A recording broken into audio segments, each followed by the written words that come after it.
Good morning friends. તો આજે તો જીશા વહેલી જાગી ગઈ હતી અને બસ ઉઠીને તો આવી રીતના કંઈક હિંચકા પર બેસી ગઈ હતી. અને આજે તમને અમારા ઘરના બધા મેમ્બરો વ્હાઇટ કપડામાં જોવા મળશે, કારણ કે આજે અમારા બા એક ધામમાં જતા રહ્યા હતા, એનું હતું આજે પાણીઢોળ.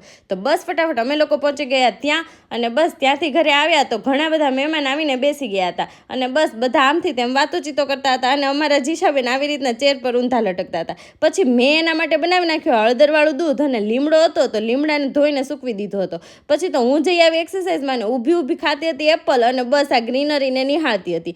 પછી મારે જવાનું હતું એક પથરીની દવા લેવા માટે, તો હું એ લઈ આવી, અને બસ પછી તો થોડું એવું સબ્જી લઈને હું ફટાફટ આવી ગઈ ઘરે. અને આજે મેં બનાવી નાખ્યા હતા આ ડાયટ ઉત્તપમ. તો બસ ફટાફટ એ ડાયટ ઉત્તપમ બનાવીને મેં આપી દીધા સિદ્ધાર્થને ટેસ્ટ કરવા માટે. એણે ફટાફટ ટેસ્ટ કરી લીધા, અને બસ મમ્મીએ દાડમ ફોલી નાખ્યું. પછી તો મેં જોયું તો જીશાબેન આવી રીતના ફ્રીજમાં ઊભા ફ્રીજના ખાખા ખોળા કરતા હતા. આવા જ મિની વ્લોગ જોવા માટે અમારી ચેનલને સબસ્ક્રાઈબ કરો. બાય. જય સ્વામિનારાયણ.